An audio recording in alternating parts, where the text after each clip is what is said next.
Good evening, everyone present here. First of all, I would like to congratulate each one of you for doing such an amazing work by helping your students during this pandemic. This shows how each one of you are passionate about teaching. It is said that each one of us are lifetime learners. You are the best example of it. In the midst of teaching, corrections, creating unit plans, and above all, looking after the well-being of the family, you don't even spare an evening to learn something new that comes your way. Hats off to each one of you. I am really excited to introduce a really famous personality to whom I was introduced several months back. He's an amazing example of interdisciplinary work. Dr. Akash Khurana, a mechanical engineer from NIT Rourkela with an MBA in marketing from XLRI and MPhil and PhD from Tata Institute of Social Sciences. What else does a person need in his career? I mean, these are such great qualifications that Dr. Akash Khurana is, added up to his name. He began his management career as an executive with Tata Motors.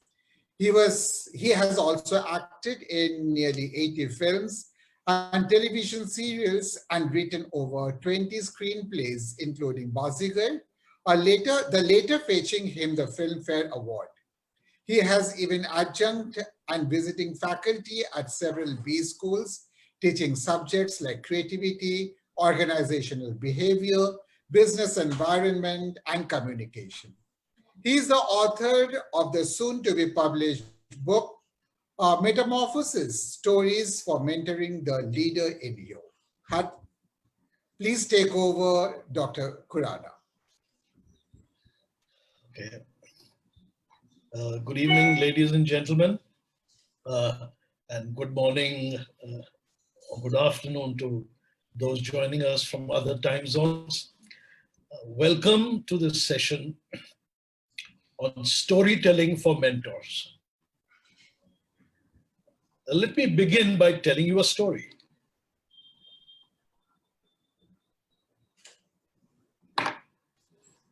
It's a short story. In fact, it's a very, very short story. But it has far-reaching implications. Once upon a time, there was a great plague and the exams were cancelled. So as I said, even if it's a short story, it has far-reaching implications. It gives you a sense of history. It gives you a sense of history repeating itself. And in the subtext, it promises hope in that in spite of past disasters and calamities, humankind survived and civilizations evolved. And then it suddenly tugs you into the present context of the pandemic. Exams getting cancelled and grading according to past performance in such large measure is probably a never before kind of phenomenon. So the story also implies that in view of this pandemic, there is every possibility of new paradigms emerging in education. And the fact that I'm doing this right now proves that point. Everyone, including students and parents, have been affected by this lockdown, psychologically, socially, and emotionally. And hence a rebooting of the educational system must lay a much greater emphasis on emotional learning, at least in the times ahead in the early phases. Even if it means, and I know I'm sticking my neck out on this, if it means taking away some time and resources from the usual curriculum. Fortunately, most educational institutions are already aware of the value of emotional intelligence and learning. But now more than ever before, it should be deeply integral to the school's vision and culture.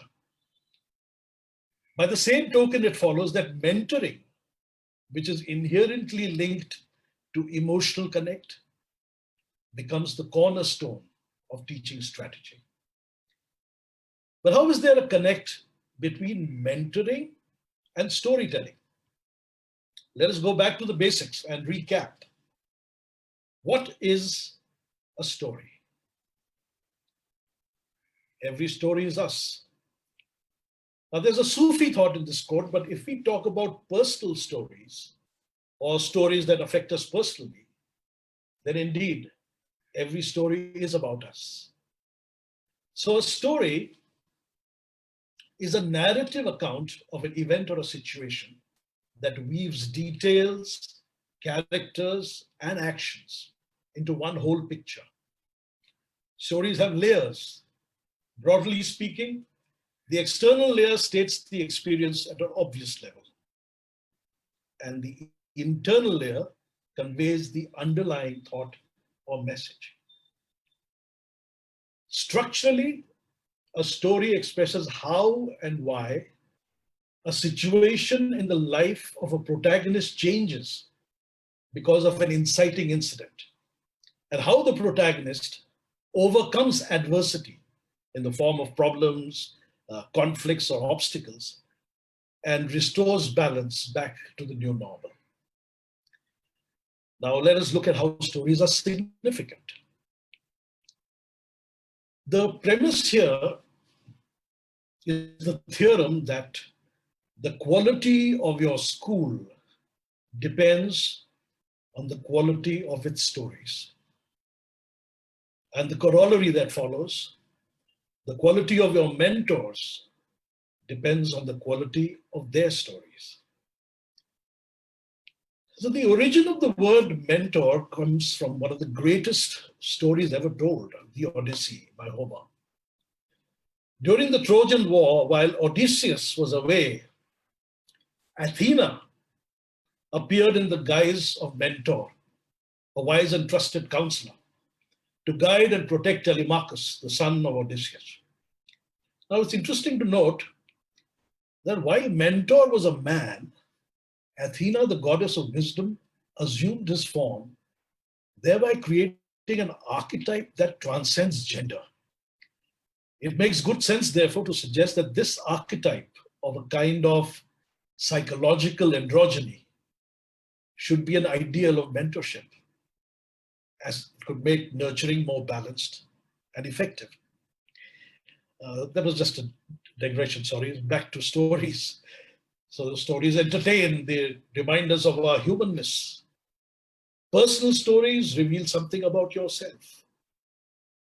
Emotional stories are memorable. They inspire. Now, since learning and emotional support are the basic functions of mentoring, mentees can relate to personal and emotional stories and apply them in their everyday lives. And impactful stories can go beyond a mentor-mentee relationship and become folklore. So how do you become a wise and trusted advisor to someone? The first step is to be aware of your stories.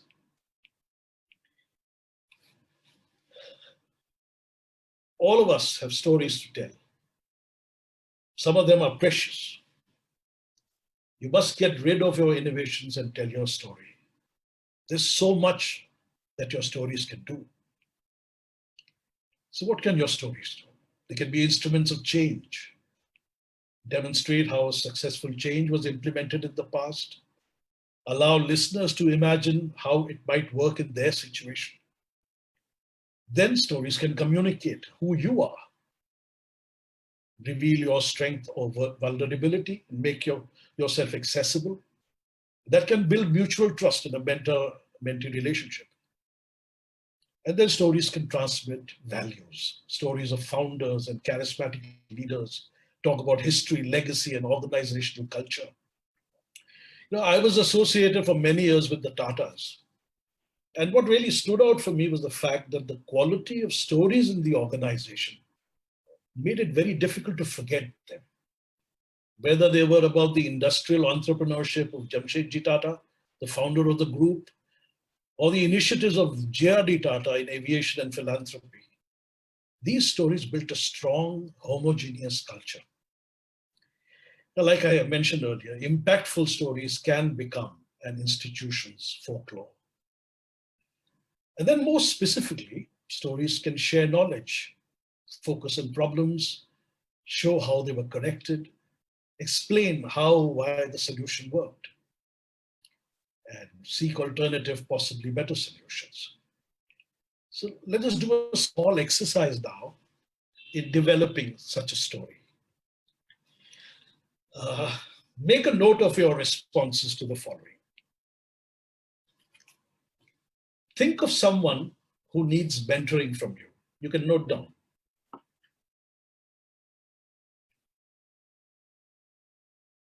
And then what is the issue that needs to be addressed? Okay. And now I'll give you an assignment. The teacher in me cannot restrain myself. Anyway, the question mark at the end of it indicates that the assignment is optional. So advise your mentee to resolve the issue by telling a story. So develop a story that can help your mentee come to terms and resolve the issue at hand. So if any of you are interested, you can mail me directly the story and I can give you feedback to the best of my ability. If you're interested, that is. And if you're not interested in the assignment, then there are many other ways you can find a relevant story. Here's one. Introspect, make notes. This is a great exercise in actually thinking of someone special and paying back in terms of just your thoughts to transmit gratitude. From preschool to higher institutions of learning, who are the teachers that you can recall with deep gratitude? What was the influence they had on your personal or professional life? Were they teachers who were passionate about the subject they taught and opened new windows of learning for you? Or were there teachers who believed you more than you believed in yourself?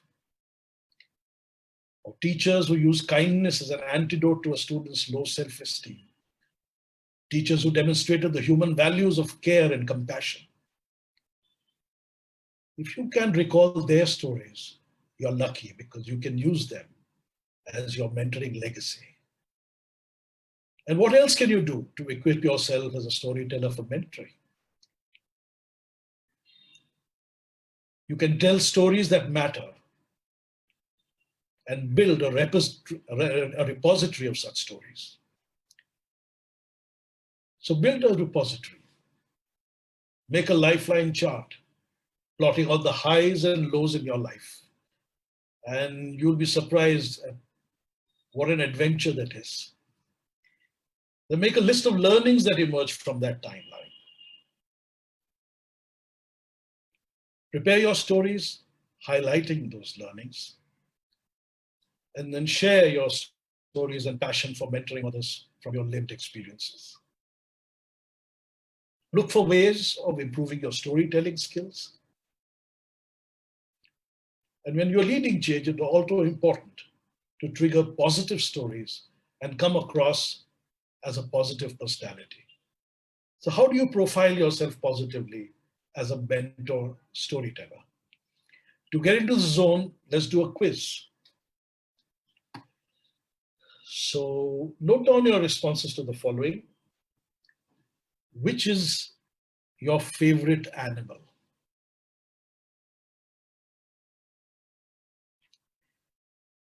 What are the qualities that you most love about this animal?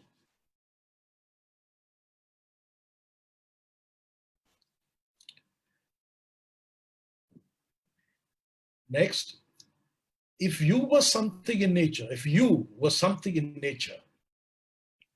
what would it be? One word or phrase that describes this thing in nature.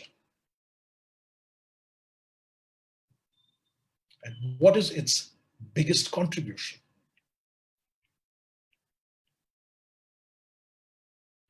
And lastly,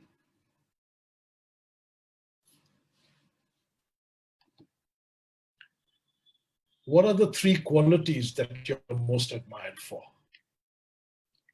So I've been asked to go slower, so I'll go back to the quiz and repeat these questions. Which is your favorite animal?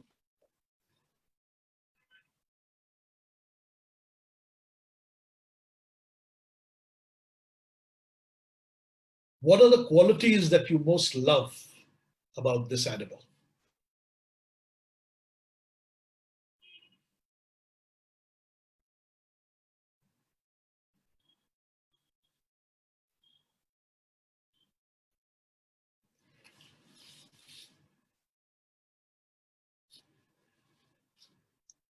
You needn't share your responses. You can keep them to yourself, and we'll come back to them later. Make your notes. This is really more for yourself.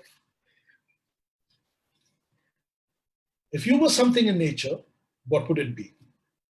One word or phrase that describes this thing in nature. And what is its biggest contribution?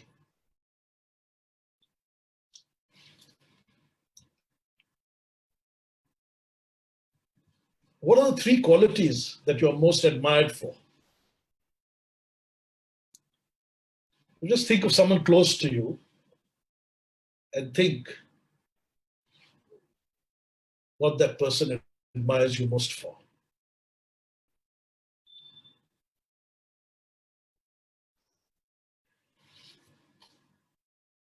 Now, let us analyze your answers.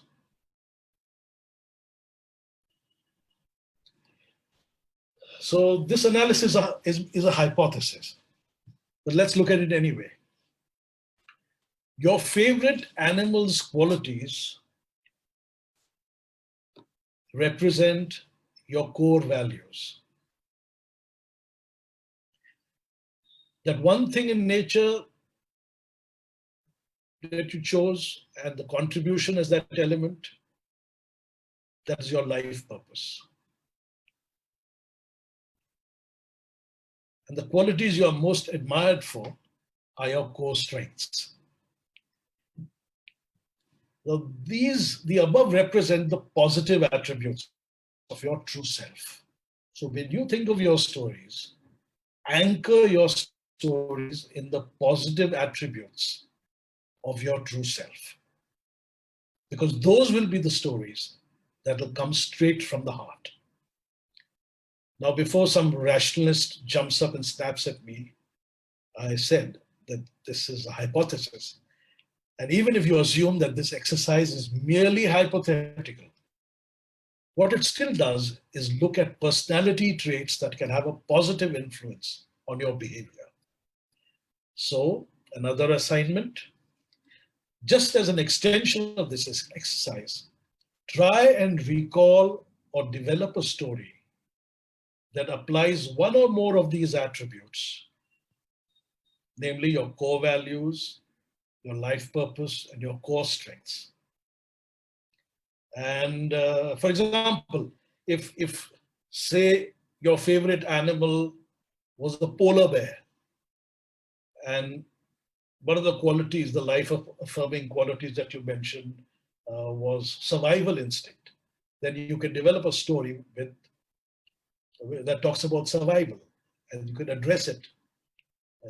In fact, it'll be very wonderful if you can mold this story to addressing the mentoring issue that you identified in the last exercise.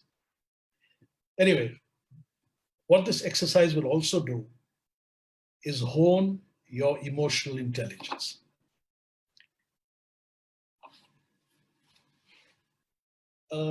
In one of my previous sessions, I had taken the mentor-protege equation of Krishna and Arjuna in the Mahabharata and mentioned that while Arjuna was a skilled warrior, it was Krishna who not only knew in his mind the art of war, but he also had the heart of a winner.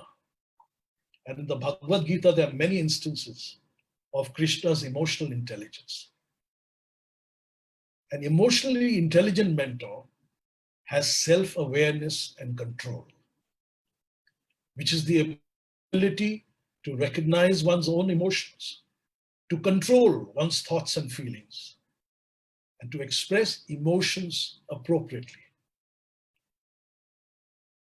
The mentor realizes and understands the causes and consequences of emotions.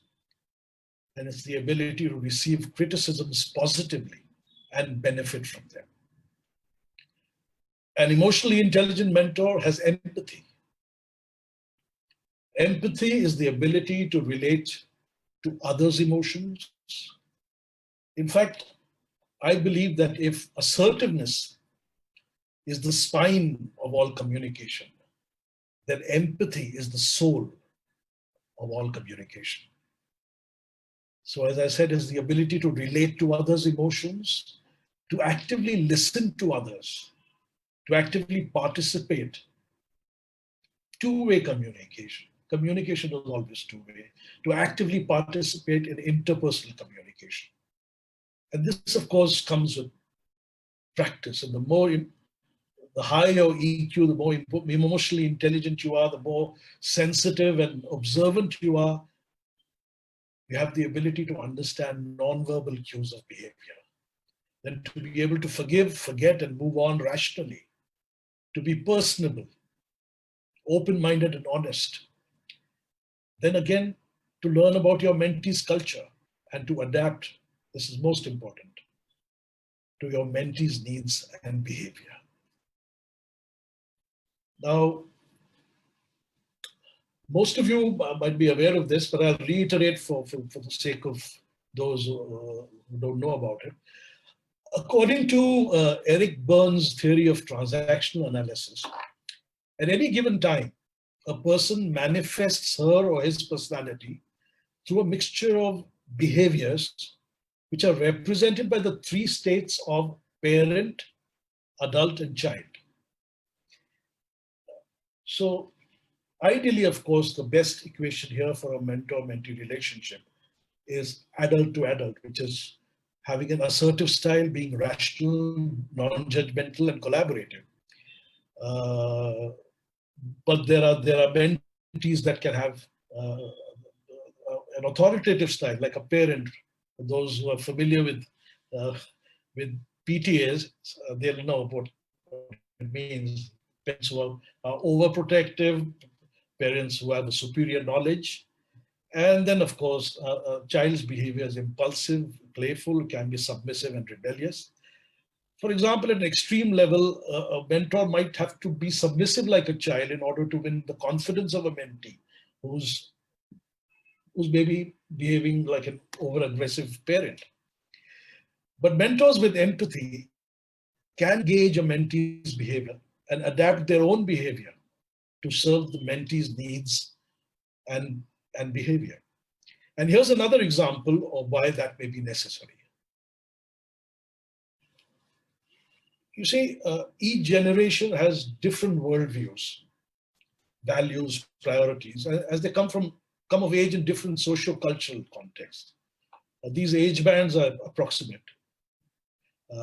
Boomers, they preferred job stability and loyalty. They valued their individualism. Generation X, often raised by both working parents, they value self-reliance and work-life balance. Millennials are more likely to switch jobs, and technology is their friend. They can't exist without social media. And what is of concern at present, in the wake of what is happening all around, is the fate of Generation Z, which is facing a recession in the wake of a pandemic.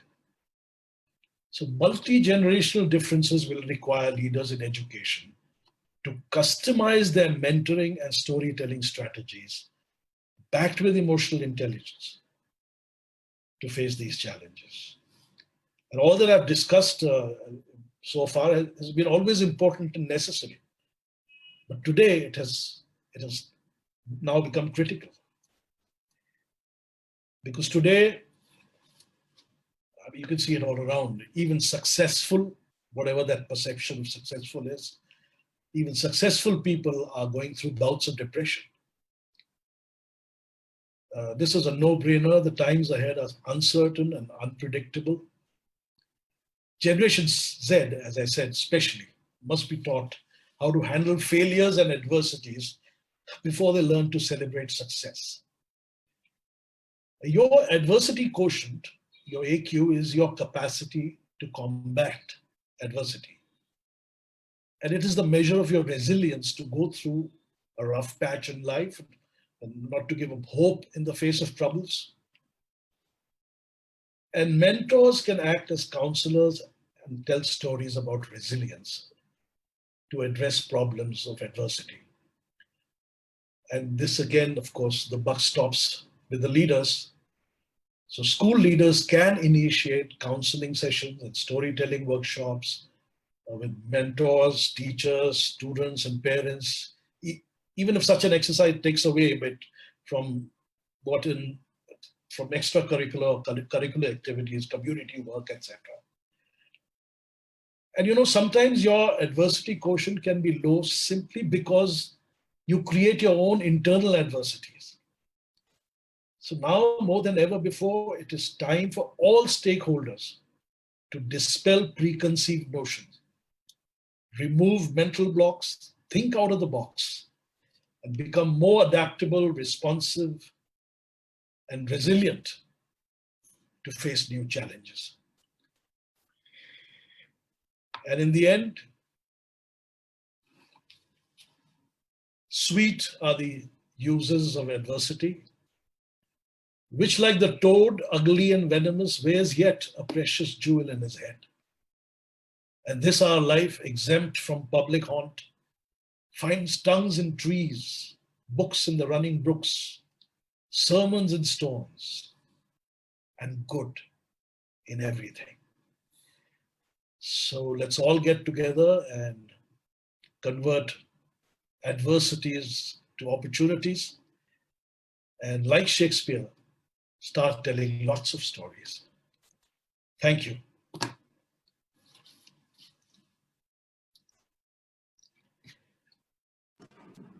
Thank you, sir. I think that was a great presentation. Participants, this is the time where you can actually ask your questions related to storytelling and mentoring. And Dr. Khurana will be answering all questions now in the next 30 minutes. Please put in your questions in the chat box. Thank you.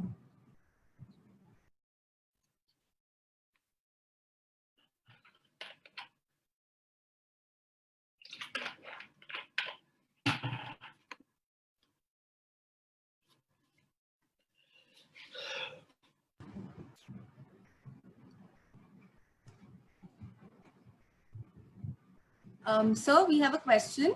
Yes. Can one improve the adversity quotient of our mentees as a mentor? If you could give some more details on that. Okay. So I mentioned positive behavior. And storytelling is also about talking. Talk to your mentees. Listen, more importantly, to your mentees. It cannot be perfunctory. It cannot be just a session. Feel the quandary that a mentee might be going through. Empathize by thinking of your own situations where you might have faced adversity. Basically, stillness. Sit yourself down. Sit mentees down. Make the moment or the time spent on mentoring very precious. Make it mean something.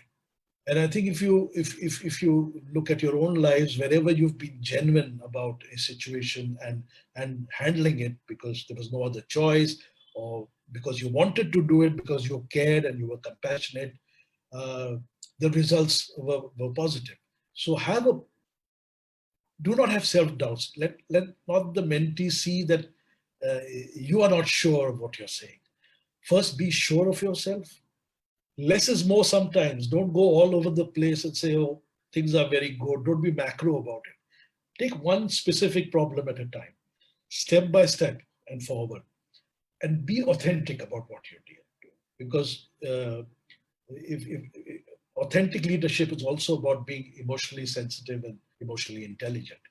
And clearly, if EQ is a measure of your thing, really speaking, it's a fallout, and AQ is a fallout of you having a high EQ. Okay. We have another question, sir. Generation Z does not want to talk or even share with us. How does one reach out to them? They're so buried in their laptops or devices. How can we help this generation? Exactly. In fact, I'm glad you re-emphasized that, because that's really a huge problem. So again, I think we should not be simplistic and get into standard guidelines on how to manage, as it were, Generation Z or Z. We must, in fact, list down the problems specifically. So if you're saying we can't get them off their laptops, and it's not a mentor or a teacher or a storyteller's problem, even psychologists are grappling with it, because it's not about one or two people or a small batch in your school.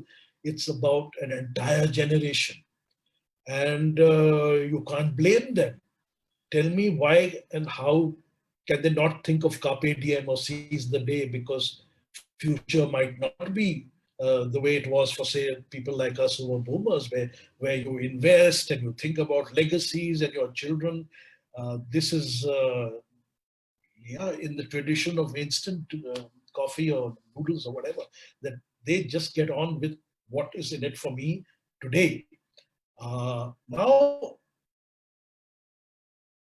as I said, if we have preconceived notions and we say, okay, they're always on laptops, what can we do? I have no idea. You don't kill laptops, maybe make things interesting. In fact, I had a friend who became a professor at Cornell University, and he says, I'm teaching marketing with a whiteboard and pens, and suddenly a video comes with Robert Redford about marketing, and who's going to listen to me? So it's a tall order. It's not just a knee jerk that you're going to say, okay, no laptops and be autocratic. The fact is, how do you deeply impact such a person and say that there is something better to offer? If there is no alternative, then you can't expect them to. So how do you make people listen? And if you go through Eric Burns' PAC again, so if say, take an example. Now I gave you an exercise where you thought of a mentee. Right now, whoever's asked me this question, think of a mentee who's a brat, who's desperate, who's upset, and see, this is a threshold. I also am an optimist, because I feel that because of what's happened or happening now, you will have maybe a leap in the sensibilities of Generation Z. You might be surprised to see that they have changed themselves for some reason. Because at the end of the day, whatever their preoccupations, I've also seen that there's a great deal of empathy in this generation. Somehow out of the blues, they will do charity. They will tip people. They're large-hearted, because, as I said, there is nothing about the future that they have to guard. And today, if it's a good day and they are feeling happy, they tend to feel, and you'll be surprised, maybe they are more emotionally intelligent than we ever give them credit for.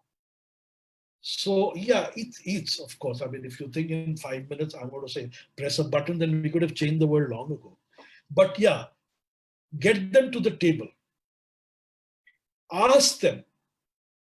That's assuming what they're doing doesn't work in the context of what you believe should be. Ask them what can be done to do the alternative, which is the alternative that you're suggesting, and then see how it goes from there. Okay. We have another question, sir. How much can theater arts help in storytelling in context to education and mentorship? Okay, so before I started my sessions on storytelling for corporates, I actually began with rejuvenating the person and talent uh, through theater arts.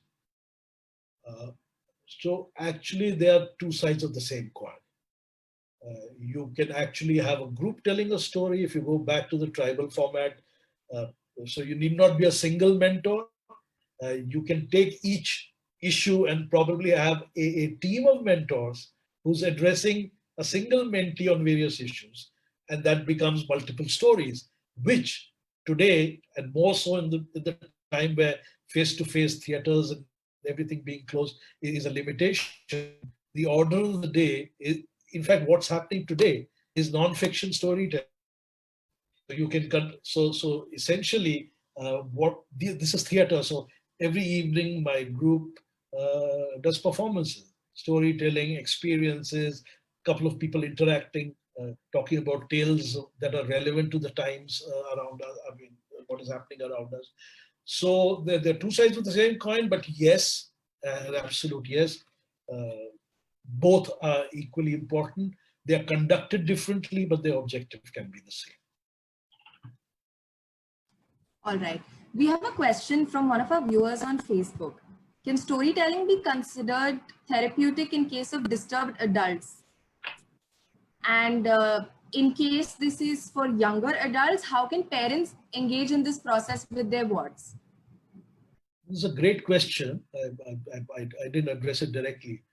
I think parents actually today need more storytelling. So find stories for them first. Uh, I'm so happy in a very sort of pervert kind of way that exams and gradings have sort of lost a bit of significance.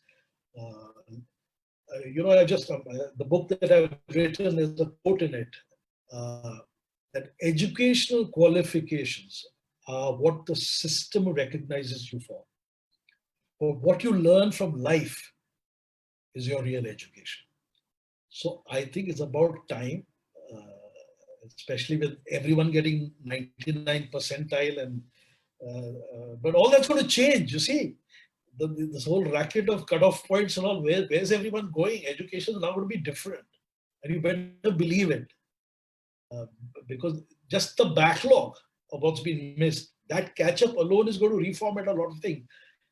And I think parents will start teaching even adult children who are disturbed, like young parents do in daycare centers. Just leave them and say, do what you like with them, get them off our backs, and let them learn stuff. And that's where what I'm saying is really futuristic in a sense.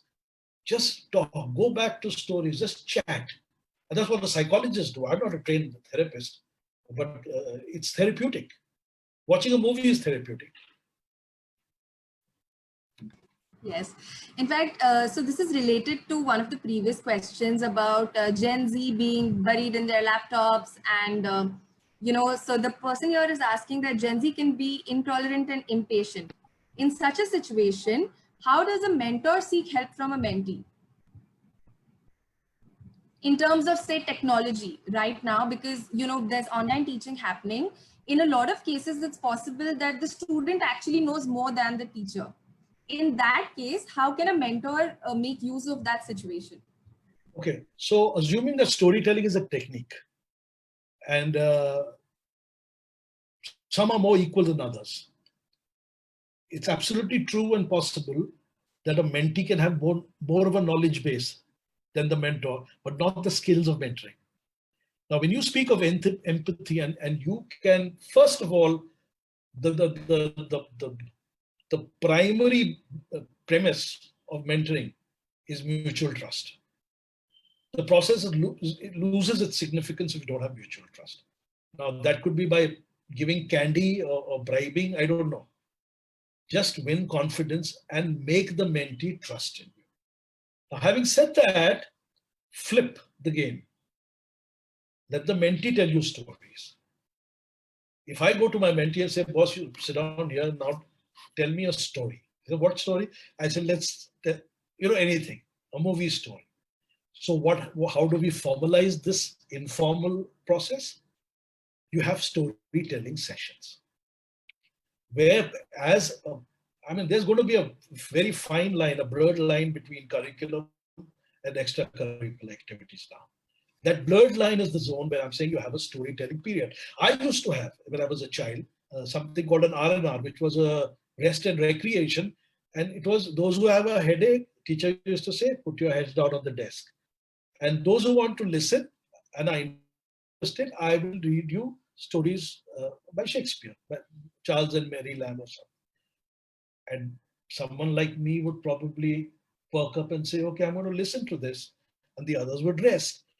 But that was compulsory because, it's like your later day afternoon siesta, the batteries need to get charged. So have a battery charging session where there are storytelling sessions, where mentee and mentor both take turns. And then for all you know, your mentee might actually become a mentor to somebody else. And that's where I mentioned top down. You must go down from school leaders. Look for your able and competent teachers who have the aptitude. So it's about knowledge and it's about something else as well. And so start with one. Start now. So you say, okay, for instance, if I'm the principal, that teacher is going to do my mentoring class. 3 students who are brats, take the worst case forward, are going to be the first batch of mentees, not the easy ones. It becomes fun and games again. Bull by the horns, take it headlong, and just say, and she said, what teachers is so boring telling stories. No, boss, you're going to be graded on it. Now, find your empathy, tell me the story, get graded on it. And you get attendance free also. That's actually a very good idea. In fact, not only in the teacher-student scenario, but even in a teamwork scenario, I think this would work really well if we have those who want to bunk, bad example, but due apologies to Mr. Hore, they'll bunk maths and come for storytelling to keep the attendance high. Yes, absolutely. I think if that is an option, we should actually take a poll from the teachers on what, from the students on what they would like. In colloquial terms, basically the moral of the story, the objective should be chill. Yeah, just people are not chilling enough. Yeah. So we have another question from Facebook, and this has a very interesting angle to it. So today, a lot of us volunteer to be mentors for children who may come from, underprivileged areas. We may not be able to understand their issues, and we may have a sort of a communication gap in terms of language also sometimes. So there is a teacher who's asking that, how do we mentor these students better, especially who come from remote areas and we have a language barrier of sorts. And now with this whole online scenario, how do we help these children better? I would be actually interested to know how these sessions are conducted. Do they come to your place of work? Do you visit them like community work, go to their centers? How much time you spend? How many children are you addressing? I would like more details, but let us take a situation where, as we say, like in cinema, we say, you don't need language. A silent movie can communicate. Will it be sign language? Will it be how children go back to the basics again? How do children start to speak and then eventually learn the language before you know? I mean, over days it's so gradual, and yet before you know, they've acquired much more than what they started with. So does the solution lie in that you start slowly but surely and make communication rather than mentoring your goal? So as I said, if it's two-way, if you're not even getting through, then it's really a copybook situation on following rules of mentoring. Ki aisa karo, waisa karo. It's not going to work because trust is a very far away phenomenon. So I think the first thing is to communicate and start small. So if there is a limitation and there's only this much that a person comprehends, then within that realm. So I really don't know if they're underprivileged and what you want to do with them, but break down the problem into hygiene, say. So just one element of the process of hygiene, that maybe how do you do this, and then address that and just keep communicating on that. And even if, one small dent, the culture might begin to change and the sensibility. Okay. So we need to basically break down our goals and start with communication, and then once that relationship is established, we go more towards mentoring. Because see, emotional intelligence didn't come in as a phrase, didn't come into play since till 1997. So how were people mentoring? And yet they were emotionally intelligent. I just gave the example of Krishna and Arjun. I mean, you just go back and there was a lot of bratish behavior, but he got him around. He said, boss, the larger good or whatever, but break it down. Give examples that are understood. Don't give examples that you understand. I think that's a really important point. We have another question here. Sometimes our mentees think that he or she have a serious problem. So, as a school, we start with counseling. The problem may not be very large. At that time, how can we reduce the fear of the mentee? Any guidance for that? Actually, fear is the key to all problems. So I put the outcome of the fear into perspective. What is the worst that can happen to you? So if there's a fear of something, it's related to an outcome. That if I don't get marks, I'll get a bashing at home, or I won't qualify. What is the outcome of the process which is causing the fear? And then probably analyze that and say that outcome is really not worth a damn. So whatever is it. So can that person just indicate to me exactly fear of what? Yeah. Miss Rashmi, you're in the meeting. If you can just give Context, us an example. If you can put it in the chat box.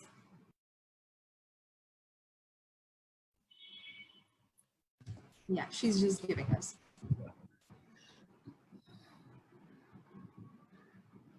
See, most times, not only for children, but even for adults, fear is the biggest barrier, Oh, yeah. So that's a human phenomenon. Absolutely. Yeah. So it's very interesting what she says is that children also have a fear of what others can think. What adults log kya kahenge. Correct. So which is not them. It's not their fear. It's transmitted fear from some benchmark that is saying that this is what you have to do. Nahi to log mujhe kya kahenge. Now I'm pointing fingers to an obvious kind of entity, but I don't want to mention it because parents mean well. So let's not go into that. But that's clearly the problem, that it all emanates from society. Why even the parents themselves are living with up to the Joneses. What do you have that I don't have? And exactly when I put successful in quotes, what is the perception of success?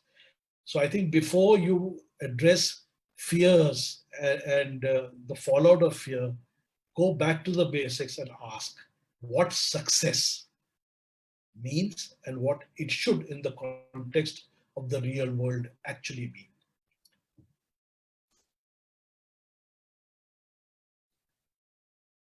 Great, sir. I have a question for you.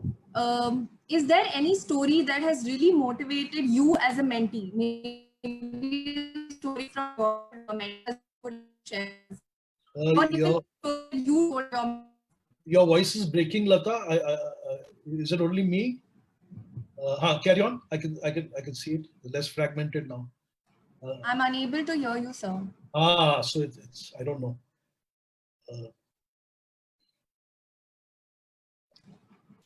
Better? Can you hear me now? What do I do?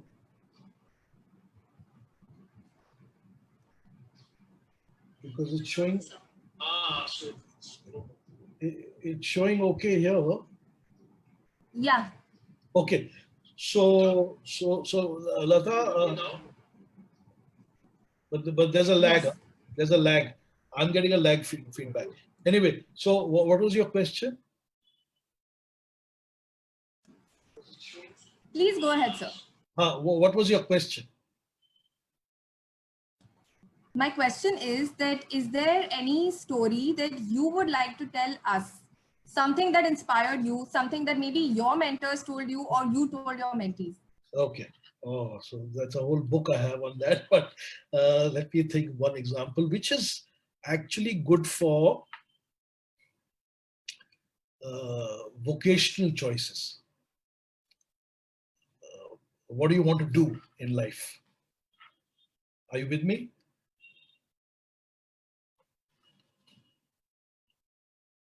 Should I join again or will you join again?